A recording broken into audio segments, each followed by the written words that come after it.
Nós vamos ler no Evangelho de Mateus, capítulo 10, dos versos de número 5 a 15.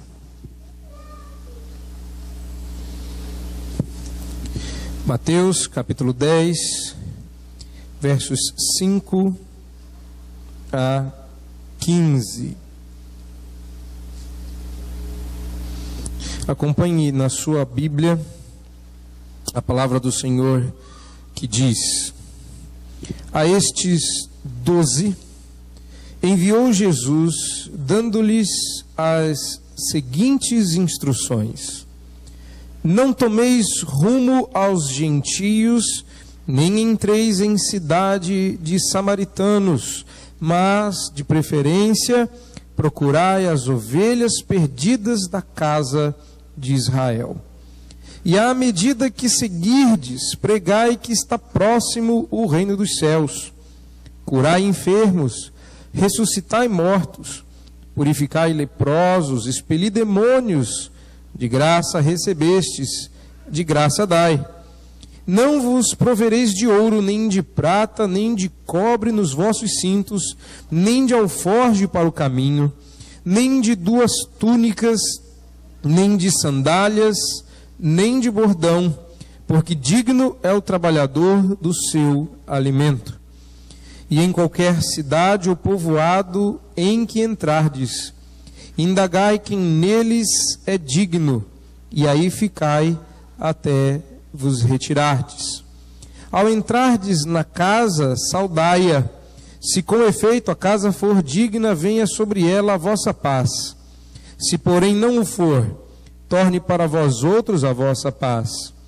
Se alguém não vos receber, nem ouvir as vossas palavras, ao sairdes daquela casa ou daquela cidade, sacudi o pó dos vossos pés. Em verdade vos digo que menos rigor haverá para Sodoma e Gomorra no dia do juízo do que para aquela cidade. Vamos mais uma vez buscar o Senhor em oração. Deus amado, nós intercedemos pelo instrumento nas tuas mãos, o servo que transmitirá a mensagem.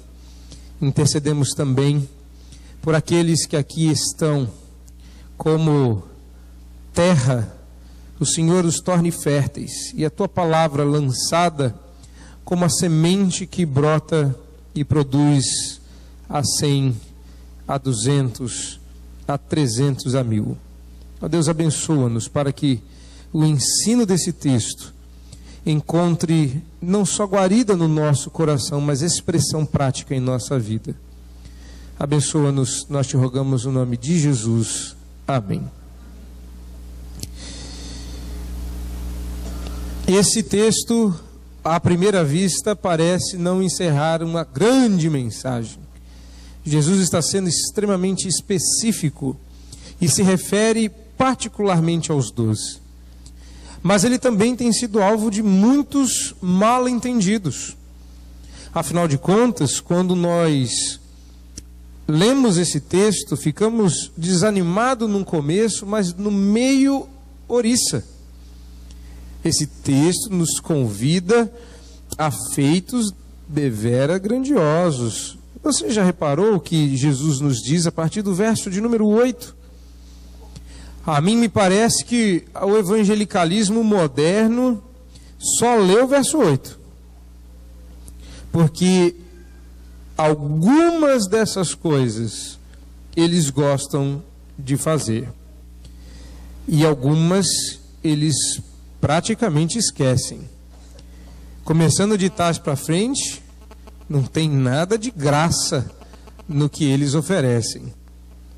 Mas me parece que curar enfermos e expelir demônios foram eleitas as obras preferidas. Talvez porque a lepra já não seja um desafio para o nosso tempo e ressuscitar mortos já é um pouquinho demais. Mas nós não temos só isso neste texto.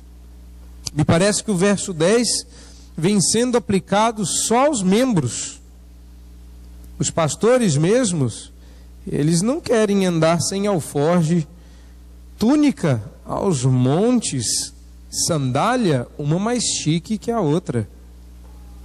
Eu começo a pensar, será que o cristianismo do nosso tempo realmente entendeu as instruções que Jesus deu aos 12 e consegue compreender o alcance dessas instruções a nós?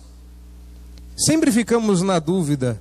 Gostamos da nossa igreja, gostamos da nossa doutrina, mas a gente vê tanto milagre por aí, que nós nos perguntamos, não serão os milagres o padrão para o nosso tempo?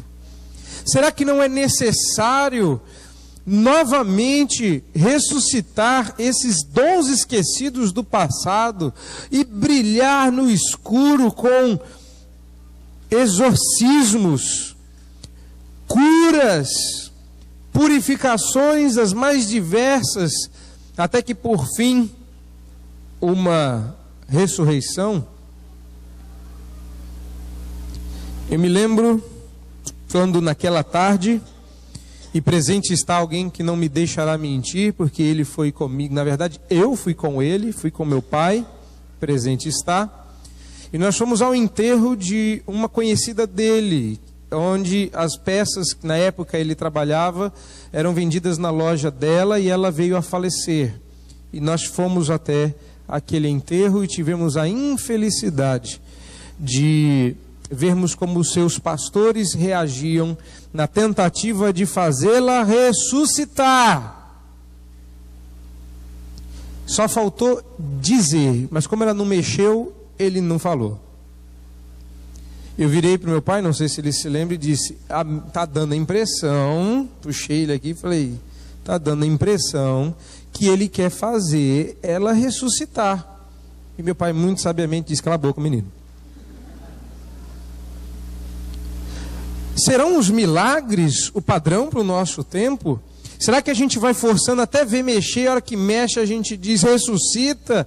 Será que é assim? A gente diz tem alguém que Deus quer curar. Quando alguém levanta a mão a gente diz, mas é você. Será que é esse o padrão? Será que é isso que Deus espera do cristianismo do nosso século? Porque se for, nós estamos em maus lençóis, nós aqui. Mas a mim me parece, novamente, repito, acho que nós não entendemos o que Jesus disse. Não é o que ele quer dizer. Porque o que ele quis dizer, ele disse. Nós é que não estamos atentos. Então, antes de abordarmos o texto, lembre-se sempre disso. Deus sempre fala. Nem sempre nós escutamos.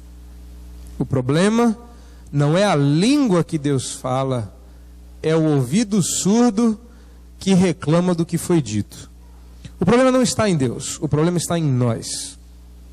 Deus e sua palavra, quando aberta e lida, sempre falam. Que Deus nos dê a graça de ouvir o que Deus fala neste texto. Aliás, o que Deus fala neste texto? Bom, antes de abordá-lo propriamente dito e as suas preciosas lições, me permita dizer algumas palavras iniciais para que a gente não fique perdido, achando que o problema da cura e do exorcismo não foi resolvido. Eu quero que você olhe para esse texto e reconheça no versículo 5 que Jesus não dirigiu esta palavra a todos os discípulos, mas tão somente aos 12.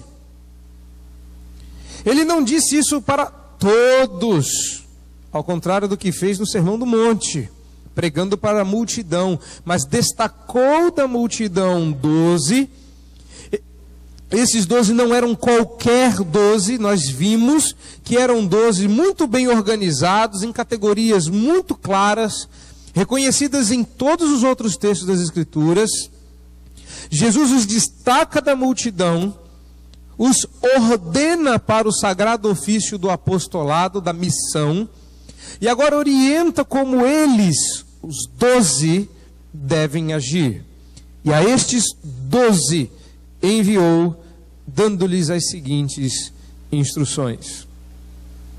Outra coisa que você deve manter em mente é que em toda a história da salvação, sempre que há uma inauguração de algo novo, que Deus está acrescentando como matéria de revelação, ou seja, quando, me permitam usar esse termo, quando uma dispensação está sendo modulada, eu não acredito que Deus trocou as dispensações, mas dispensou graça adicional a cada período de tempo, modulando a maneira como estava se revelando. No começo Deus aparecia pessoalmente e falava com Adão, mas essa maneira de se revelar foi dando origem a outras. Depois vieram os sonhos, depois as profecias, depois os escritos proféticos, até que por fim, esse modo de Deus se revelar cessou. E você acha que eu estou tirando isso da onde? Do meu livro de teologia escondido aqui? Não, eu estou tirando isso da Bíblia, que diz em Hebreus, capítulo 1, que havendo Deus outrora falado aos pais pelos profetas de muitas maneiras, de muitas formas, nos últimos dias nos falou pelo Filho. Ou seja, o autor bíblico reconheceu que Deus dispensou a sua multiforme graça de maneiras variadas em tempos distintos, mas neste tempo falou pelo Filho e falou finalmente através dele. Então, milagres não são o padrão, milagres inauguram um tempo, milagres apontam para a autoridade do que está sendo inaugurado. E é por isso que mais para frente Jesus vai dizer que teve que amarrar o valente, porque senão ele não deixaria o ladrão invadir a casa. A casa que está sendo invadida é o reino das trevas. O raptor é Cristo Jesus, como Pedro diz, que ele nos tomou do reino das trevas e nos trouxe para o reino do Filho do seu amor. Mas agora nós descobrimos que Deus não nos trouxe aqui para sentarmos em nossas confortáveis cadeiras espirituais, nas nossas poltronas celestes, para adorá-los no conforto do nosso lar, mas nos tornou soldados, que vão cerrar fileiras numa guerra, porque o reino dos céus precisa ser estabelecido contra o reino das trevas, cujas portas não prevalecerão. Ele está montando este exército, mas como todo exército, não é feito só de soldado. Nós precisamos de sargentos, majores, porque o nosso general é Cristo. Pois o general destacou os 12 líderes deste grande exército. O que eu quero dizer em outras palavras é que, não, milagres não são o padrão, eles existem. Mas Jesus não está dizendo à toa esta relação. E eu espero que na hora que nós chegarmos aqui, se é que você já não reconheceu que o que Jesus disse aqui é um indicativo. Ele não está se referindo a esta lista à toa. Ele não tirou da cartola divina coisas que vocês poderiam fazer. Vamos, não sei, que tal curar? Curar é bom, hein? Curar. Então tá, vocês vão curar. Que mais? Quero que pessoas deixem de ficar careca. Não, esse não. Acho que demônio é boa. Careca não. Careca deixa, que bom. Eu quero emagrecer instantaneamente. Não, esse não. Vamos purificar leproso, que é muito mais legal. Não foi assim. Eu espero que você, quando reconhecer o que Jesus está dizendo, reconheça também o princípio. Por último, como palavra inicial ainda, eu quero que você entenda que tudo que está aqui nos serve. Mas nós precisamos entender como isto nos serve. Jesus está dizendo aos 12 o que eles deveriam fazer. Jesus não está piscando para eles dizendo, vai, mas é para o povo lá, tá? É os 12 aqui, mas vai ser para eles. É mais para eles do que para vocês. Não, isso foi literal. Jesus realmente os mandou para as ovelhas perdidas da casa de Israel. E eles realmente foram e fizeram o que aqui está escrito. Ele não estava pensando tão somente em nós, mas naquele tempo também. Ele falou para os 12, isso aqui foi real, aconteceu do jeito como escrito está. Portanto, nós precisamos olhar e extrair desse texto os princípios. Porque se nós começarmos a achar que tudo é literal, meus irmãos, olhem para o texto e sejam genuínos. Porque se você me disser, ou argumentar em seu coração, que a minha Bíblia está escrito que Jesus mandou curar, e por mais que eu seja presbiteriano, eu tenho um pezinho lá, onde eu acredito que isso seja verdade, e você crê que é literal, então trate de pegar suas coisas e rumo a Israel, a pé. Porque é o que a Bíblia diz. Tá ou não está no texto da sua Bíblia? É para ir a pé, porque ele falou para calçar sandália. Compra uma Havaiana, pelo menos, que é para não gastar rápido. Taca uma capa de chuva na cabeça e vá para Israel, porque Deus não te chamou para o Brasil, se você achar que esse texto é literal. Você vai ter um problema com esse texto se você achar que tudo nele é literal para você. Ele foi literal para os 12, mas para nós carrega princípios. E você sabe qual que é o trabalho do pregador? É este: extrair do texto os princípios. Porque se fez Mateus, o Espírito Santo fez Mateus registrar esse texto, é porque estes fatos encerram lições. E eu a estas lições, me dirijo agora. Esse texto está dividido em 3 momentos. Será que você já conseguiu perceber esses momentos? No primeiro desses momentos, Jesus fala da esfera, dos limites do ministério dos 12 discípulos. E isso vai até o final do verso de número 6. Até onde vocês vão? Os limites, a esfera de atuação dos discípulos. Num segundo momento, versos 7 a 10, Jesus fala da maneira como eles vão agir, como se conduzirão neste ministério. Não é, vamos e vamos que vamos. Não, vamos e vamos desta forma. Há uma maneira correta de se portar neste ministério.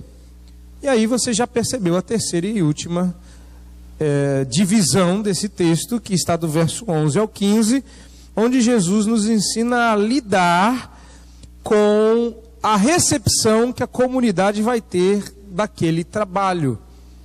Ou seja, eles vão pregar para a comunidade vai receber isso e vai lidar com isso de maneiras diferentes. Então Jesus nos ensina a lidar com as reações das pessoas no nosso ministério pessoal da pregação da palavra. E como nós mais para frente saberemos que todos nós somos chamados para anunciar as boas obras da salvação que há em Cristo Jesus, que não apenas há um homem que foi exemplo, mas uma cruz que aconteceu e uma ressurreição fatual que traz salvação para quem crê nas obras de Cristo, as pessoas vão reagir. Como é que a gente vai lidar com isso? Então, quando nós olhamos para essa divisão, o texto começa a ficar um pouco mais claro. Olhe para a primeira dessas divisões. A estes 12 enviou Jesus, dando-lhes as seguintes instruções. Você sabia que só nisso aqui nós já temos uma preciosa lição para aprender? Jesus é um mestre, um pedagogo, um professor. Ele deu o exemplo, ele deu oportunidade dos discípulos terem contato com o que eles fariam. Mas quando Jesus nos envia, quando Jesus nos convoca para o seu serviço, ele não o faz, como é que o pessoal diz aqui? Vai na emoção, vai ali no sentimento. Jesus não nos empurra do ninho esperando o melhor. Ele nos instrui. Quando nós desajeitados ficamos a nos perguntar qual é a vontade de Deus para a nossa vida, me permita dizer que muito do que você pergunta já está respondido na Bíblia. E aqui vem a parte pior: tudo que está na Bíblia e você não conhece acaba redundando em pecado. É isso mesmo. Perguntou o que Deus já disse na Bíblia, você está caindo naquele caso que diz: meu povo peca, porque não conhece. Jesus não nos deixou sem instruções. Repare que até aqui nada havia sido escrito. Jesus os instruiu.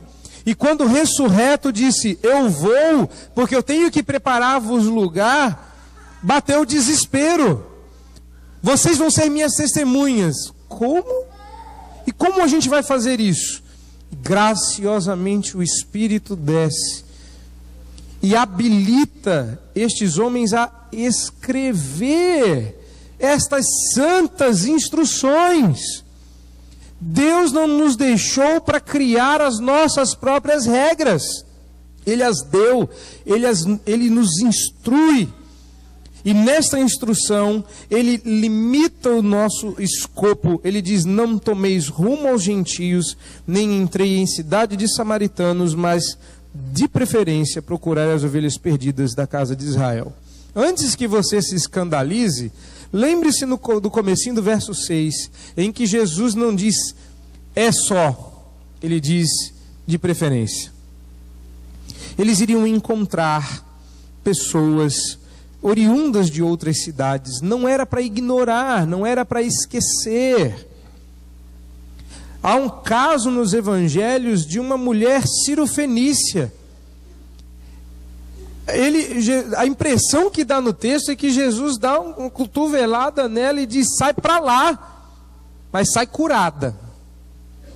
Ou seja, a preferência ainda não pode ser os gentios.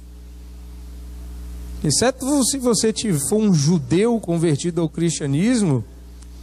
Esse texto ainda não chegou na gente aqui no Brasil. Nós somos esse povo da além do muro. Mas era preciso que se cumprisse as Escrituras. Era preciso que primeiro os judeus rejeitassem o Messias para que as portas do reino se abrissem para nós. Paulo explica isso em Romanos. Paulo diz: os judeus rejeitaram. E então vocês, gentios, foram incluídos nessa árvore. Os ramos da oliveira original tiveram que ser arrancados. E a oliveira brava foi enxertada. Nós devemos nossa entrada no reino à rejeição que começa aqui. Porque a partir de agora, a rejeição ao ministério de Jesus começa a aparecer. Estava indo tudo muito bem. E é engraçado como é assim. Até que a gente comece a falar da mensagem, o que a gente faz é bem recebido. A igreja vai fazer o bazar do agasalho, todo mundo vem com alegria e pega o agasalho. É bazar do chinelo, todo mundo vem. É o dia das crianças presbiteriano, todo mundo vem. Quando a gente chama o pessoal para ouvir a mensagem, todo mundo vai. Ninguém fica para ouvir. Ter o cabelinho cortado, as vistas analisadas, o pezinho calçado, isso todo mundo gosta. Mas quando você começa a falar da mensagem, uns começam a engolir mais seco, não desce mais tão redondo, e nós começamos a alimentar o lado oposto da aceitação, que também acontece. Jesus manda os 12 numa missão judia, ou seja, numa missão voltada à casa de Israel. Repare no verso 6. Jesus não está nos dizendo que há em Israel algumas ovelhas e que outros não são. Jesus chama a todos os de Israel de ovelhas perdidas. Jesus está se referindo a todo Israel como ovelhas perdidas. Há uma outra coisa que nós precisamos ressaltar aqui. Jesus veio para salvar suas ovelhas. Você sabe o que esse texto nos ensina? Que Jesus não veio para salvar todo mundo. Não, mas eu li em algum lugar que Jesus veio para salvar todo mundo. Ou será que foi uma música? Não, dessa vez foi um texto mesmo. Não, Jesus não veio salvar todo o mundo sem exceção. Senão não haveria inferno. Jesus veio para salvar todos sem distinção. Nisso nós cremos. Mas olhe para esse texto. Jesus limita o escopo da missão. Não é para tomar rumo, não é para ir em direção aos gentios, não é para entrar na cidade dos samaritanos. É o foco na missão, discípulos. É só para Israel. A casa de Israel são as ovelhas perdidas. Apresentem primeiro para eles. Jesus não está dizendo para nós que nosso foco deve ser somente os judeus ou os israelitas. Ele quer nos mostrar que a nossa missão tem um caráter negativo e um caráter positivo. Não para cá, sim para lá. Ou seja, a nossa missão divide. Ele começa a ficar claro algumas coisas que Jesus vai dizer mais para frente. Vim para dividir.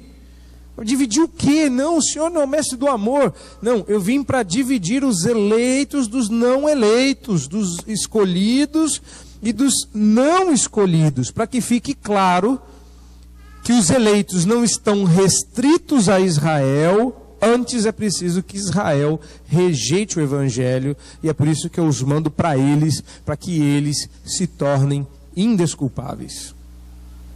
Então, quando nós olhamos para os limites da nossa missão, nós temos que reconhecer que ela carrega um lado negativo e um lado positivo.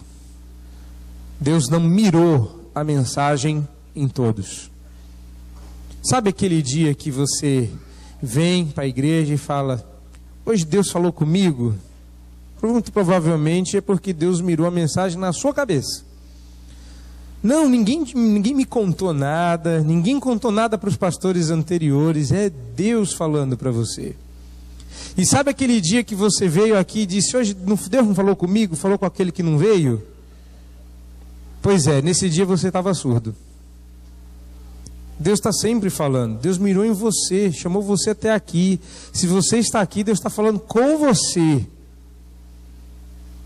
Isso significa que Deus não está falando com quem não está aqui. E é duro, porque a gente é meio arminiano, mesmo sendo presbiteriano, a gente gosta desse negócio mais arminiano de: não, pastor, é muito fechado. Deus falou com todo mundo. Que Deus impotente é esse que fala com todo mundo e no mesmo a Bíblia diz: a minha palavra não volta vazia. Ela prosperará naquilo que eu designei. Ah, mas também é condenação. E você acabou de concordar comigo que Deus não nos enviou só para o caráter positivo, mas também para o negativo. Não para lá, sim para cá. Então, quando você se dispor e pôr a mão no arado, saiba que vai passar por cima de algumas pedras. Mas tem mais. No segundo momento, versos 7 a 10, talvez o mais quente e controverso momento do texto, Jesus nos ensina como devemos nos conduzir neste ministério. E a primeira coisa que nós observamos aí é que Jesus não nos envia para falar, ponto. Ele nos ensina, ele nos diz que nós devemos ir, repare, esse é um texto de instrução, que nós temos uma mensagem específica. Jesus diz: e à medida que seguirdes, pregai que está próximo o reino dos céus. Eu já ouvi esse versículo antes, dito de outra forma. E indo, não, tem o tal do ide. ide e pregai o evangelho a toda criatura, temos que obedecer ao ide. Não, não temos que obedecer ide coisa nenhuma. Não existe uma ordem. A ordem é pregai. Agora dá uma olhada no verso 7, porque esse que eu citei está no fim de Mateus. Esse eu só vou explicar quando eu chegar lá. Eu só quero mostrar que no verso 7 existe um eco. Não foi novidade quando Jesus ressuscitou e disse: ide, indo pregar o evangelho. Nossa, Senhor! Nossa, é meio católico, né? Meu Deus, Senhor! Você vai mandar a gente, agora temos que ir. Não, eles já sabiam. É uma nova forma de dizer o que o verso 7 já disse. E à medida que seguirdes, ou seja, indo, olha a ordem aí. Pregai. Existe uma ordem. E Jesus nunca mudou a ordem. Que lá no final da Bíblia, no final de Mateus, Jesus muda ligeiramente a sua ordem. Nunca mudou. O refrão era o mesmo. Ele presume que nós, em caminho e seguindo, preguemos. A ordem é pregai. E sabe de uma coisa? Tem muita gente obedecendo o ide e poucas obedecendo o pregai. E eu até vou, mas vou calado. E tem gente que justifica com a Bíblia: vou como ovelha muda para o matadouro. Não, irmão, não pense assim. Se você pensar assim, eu teria que ser indelicado e chamá-lo de infeliz, de tolo, porque não é isso que a Bíblia diz. A Bíblia dá uma ordem clara, mas eu não sei falar do evangelho, não consigo abrir minha boca, tenho vergonha. Então você é um desobediente, porque a ordem é pregar. Você tem que pregar, tem que abrir a boca, e não pode abrir para falar qualquer coisa. A mensagem foi designada por Cristo: prega que está próximo o reino dos céus. Você não sabe o que isso significa, você não entende o que essa mensagem quer dizer. Se eu parar por aqui, você não sabe o que você vai falar. Está na hora de revisar o seu nominho de cristão. Me perdoem ser duros, mas se você não sabe o que é pregar o reino, como é que eu posso crer que você está em missão? Não sabe o que significa o reino, mas só sabe quem significa o reino quem dele participa. Não existe nenhum soldado ignorante. Todo soldado deve saber pelo que luta. Ou então você vai começar a dar tiro em quem é amigo. Eu acho que é por isso que a gente se morde tanto dentro da igreja. Eu acho que é por isso que a gente vira tanto as nossas armas uns para os outros, e de repente a gente está atirando no inimigo e toma um tiro atrás. Eu não esperava isso de você. Eu estou aqui para atirar. Estou aqui para pregar, não sei nem o que, não sei para quem. Estou aqui no amor. A quem? A quê? A mensagem não está liberada. Você não é livre para pregar o que você quer. Você tem que pregar o que Cristo mandou. A mensagem é específica. E os atos também. Olhou o verso seguinte? Os atos também são específicos. Jesus se refere a curar, ressuscitar mortos, exorcizar e outras coisas. Você já viu isso antes? Nós é que esquecemos. Daí o problema, meus irmãos, da pessoa não pregar em série. Porque ela chega nesse texto, ela quer pregar só esse texto, e aí inventa um monte de coisa sobre enfermos, sobre ressuscitar mortos. Aí tem que dar uma volta para explicar que isso não é aquilo. Vocês estão acompanhando Mateus. Vocês sabem quem começou curando enfermo e foi Jesus. Vocês sabem quem ressuscitou mortos. Já faz 2 semanas que eu tenho lembrado vocês da filha de Jairo. purificar leprosos. Peraí, lembra do rei sacerdotal que tomou coragem, que ninguém mais teve, de tocar o leproso, e ao invés do leproso tornar impuro, Cristo é quem purifica. Lembram disso? Jesus fez isso. Expelir demônios.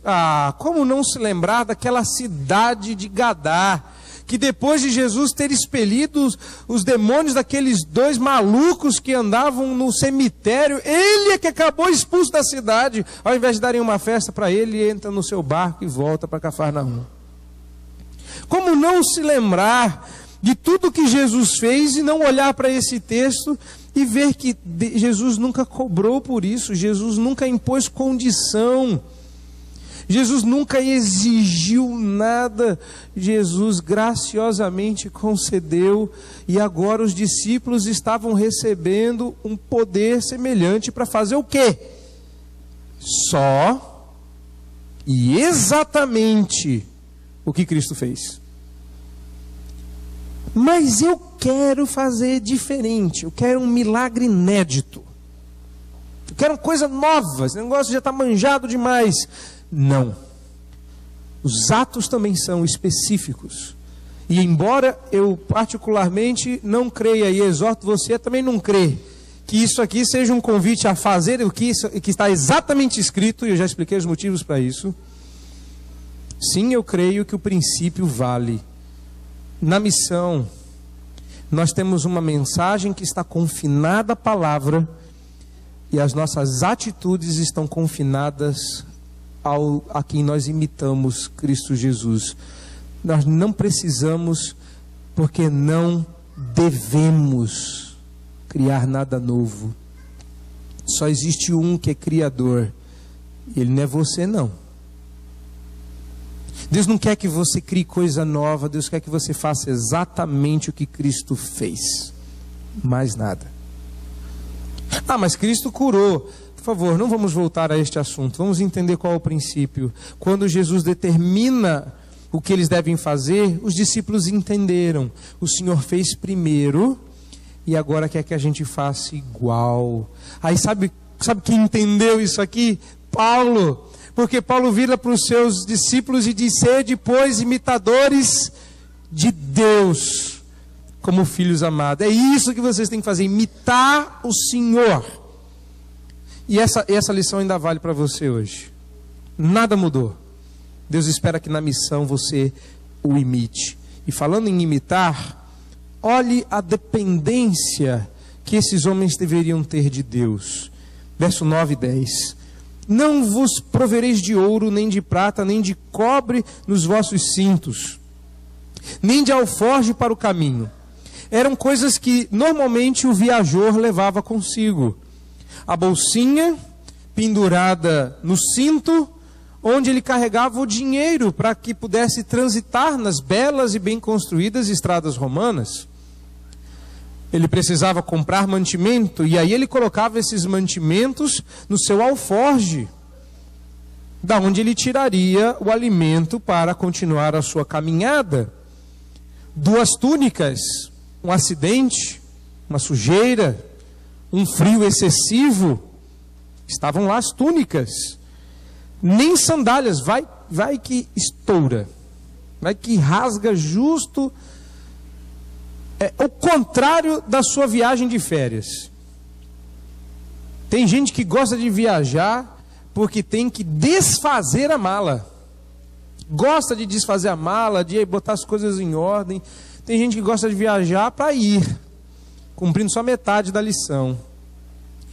Mas já pensou como é que é constrangedor certas malas? Eu não sei se acontece na casa de vocês, mas casa muito precavida, a gente chega de mala para passar 2, 3 dias, a pessoa acha que a gente veio de mudança. Você vai para o Rio visitar um amigo, a pessoa fica desesperada. Quanto tempo mesmo? E tem certeza que vai ser só uma semana? Uma mala deste tamanho? Porque assim, é 2 túnicas para cada um. Não é assim na sua casa também? Sua mala também vai assim? E leva o inalador, porque vai que... Não é assim? Certeza, não é? Agora imagine se Jesus dissesse: você vai, mas vai sem mala. Algumas mulheres entrariam em aflição. A minha esposa sempre carrega uma troca de roupa para a Riane para a gente ir para o restaurante. Imagine Deus falando: não, vai com a roupa do corpo, com a sandália que está no pé. Total dependência de Deus. É para que você se lembre que você não é o que você tem. É para que você se lembre que a confiança sua não pode ser depositada nas suas posses, não pode ser depositada na sua saúde, não pode ser depositada nas suas reservas e não pode ser depositada nas suas forças. Mas nem bordão? Não. Porque a missão deve ser uma expressão de dependência de Deus. Irmãos, dê graças a Deus que Deus mandou os 12 literais para que nós, os grandes 12, ou seja, a união das 12 tribos espirituais do Israel de Deus, não tenhamos que vivê-lo nesta literalidade, mas o princípio ainda vale. Quantas pessoas oram por filhos, pedindo para que Deus os dê, e quando recorrem à ciência, recorrem com fé, dizendo que, mas a ciência evoluiu muito, não é? Graças a Deus pela evolução da ciência. Deus não opera mais milagre. Deus operou um milagre, deu a corda e vai. Não. Quantas vezes você já orou pedindo por cura, até que o amoxicil fosse finalmente receitado? Aí você para de orar, Senhor, cura, mantém, sustenta, agora não precisa mais. Isso aconteceu numa história que ilustra, não é real, mas ela ilustra bem a história do rapazinho que estava no celeiro, consertando no alto a lâmpada, e se desequilibrou e caiu. Na queda ele: Senhor, me salva. Começou a clamar: Senhor, me salva, Senhor, me salva. E de repente um gancho se prende à sua roupa e ele fica pendurado. Falou: Senhor, não precisa mais, o gancho me pegou. A missão é uma missão de dependência. Você já reparou que você depende muito mais do que você tem, do que você é, do seu currículo, da sua beleza, das suas roupas, da impressão que você causa, mas não depende de Deus. Quando Deus os manda do jeito que estão, é como se eles pudessem responder, se tivessem a chance: eu venho como estou, e acabo tendo que ir do jeito que vim. E é isso que Deus quer. Quer que você dependa dele. Então, quando você depende de Deus e do seu emprego, Deus tira o emprego para mostrar que você não precisa do emprego, você precisa de Deus. Quando você depende da sua saúde, e você fala, sabe quando a gente diz para quem está grávido que venha com saúde? E se vier sem saúde, vai fazer o quê? Jogar fora? Quando nós estávamos grávidos da Riane, o bebê da Marcela nasceu, o meu não, nós fomos alertados para isso. Ela estava grávida, estávamos no começo da gravidez, e todo mundo dizendo que vinha com saúde. Sentou uma irmã piedosa ao nosso lado e diz: vamos parar para pensar um pouquinho. A gente espera que venha com saúde, mas se não vier... É verdade, e se não vier com saúde, o que a gente faz? Vocês que têm bebê novo aí, e se não vier com saúde, o que você faz? Você ama, você cuida, da mesma forma que se viesse com saúde. Nós dependemos tanto das coisas. Eu era assim. Eu sempre fui muito forte fisicamente. Eu sei que é difícil de acreditar hoje, mas no passado eu era muito, sempre fui. Sempre arrumei problemas por causa da minha força física, e meus pais sabem disso. Eu me lembro da mais constrangedora que eu lembro. Eles ficaram constrangidos por outras coisas, mas certa feita eu fui brincar nas minhas brincadeiras brutas e chutei a torneira da casa de um presbítero. Eu não lembro se era casa, se era um buffet. Eu só sei que a torneira voou longe, água saiu para tudo quanto é lado. Tá meu pai a caçar como fechar aquele aguaceiro. Eu sei que sabe, do fundo do não sei o que, sai meu pai com a espiga de milho seco, onde ele arrumou aquilo. E aí ele enfia dentro do cano, estanca a água, que vergonha, vou ouvindo da minha casa, dali até em casa, e era longe. Minha força física sempre foi um problema, mas também era minha confiança. Minha força física era tudo. Eu era o típico, eu me garanto. Até que um dia Deus tirou toda ela. E foi o meu momento de humilhação. E daquelas tardes em que minha mãe encheu uma caneca de sei lá o que, guaraná, água, café com leite. E eu, confiante, peguei aquela caneca de cerâmica e, fazendo força, a caneca não subia da mesa. Eu lembro de ter compartilhado isso com ela. Eu não tenho forças para levar, eu não tinha, isso era leucemia. Eu não tinha forças para erguer a caneca da mesa. Eu me lembro quando eu saí do hospital e eu me sentia bem, e eu andava chutando meus tênis, porque o tênis era pesado, eu não conseguia erguê-los do chão. Deus tirou as minhas forças para me mostrar que quando eu sou fraco, então é que eu sou forte. Onde está a nossa dependência? Deus vai tirar de você, como fez com Israel, no capítulo 19 de Isaías. Israel confiou no Egito, Deus destruiu o Egito. Israel confiou então na Assíria, Deus destruiu a Assíria.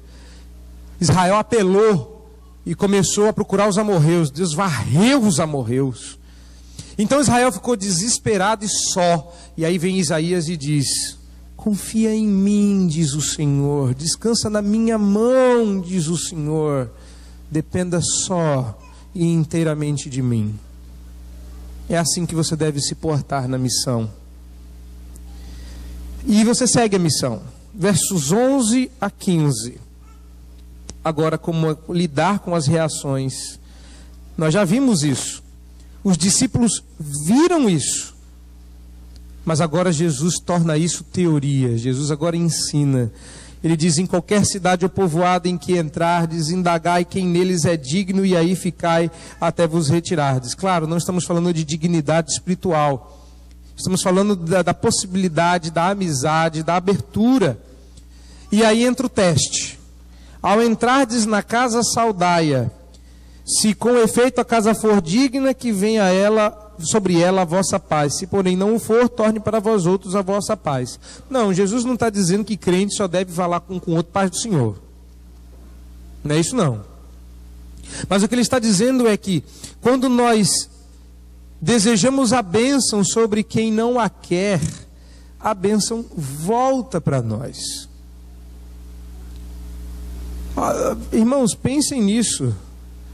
E vocês mais jovens e mais briguentos, quem me dera que alguns de vocês que deixaram de ser briguentos pelo tempo, tivessem a oportunidade de ouvir o que eu falo hoje no passado. Porque a gente se irrita quando alguém xinga a gente.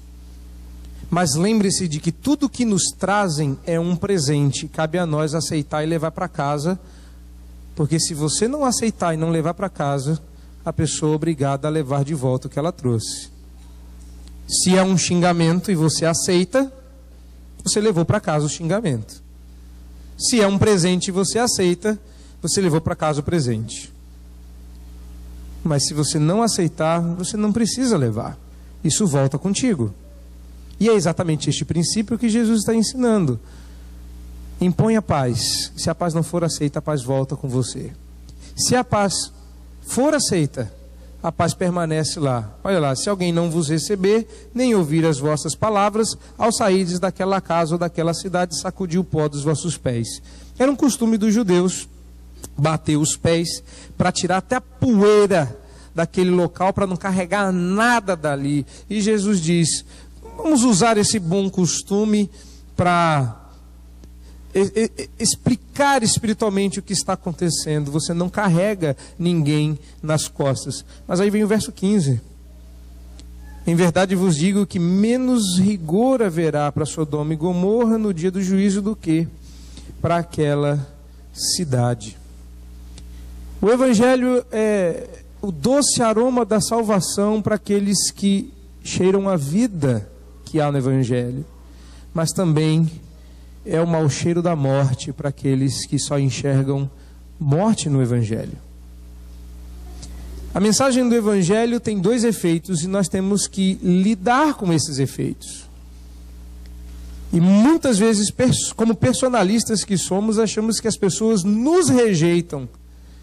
Eu quero lembrar-lhes esta noite que, ao rejeitarem a mensagem, rejeitam Deus. Você é só um mensageiro. E você deve lidar com isso com mais tranquilidade. Se o evangelho da salvação é oferecido e a pessoa diz não, esse evangelho volta para você, essa salvação volta contigo, você está acumulando a tal das pedrinhas na sua coroa. Não é só quando a pessoa se converte que você glorifica a Deus, mas também quando você as torna indesculpáveis duplamente. Ninguém é indesculpável porque nunca...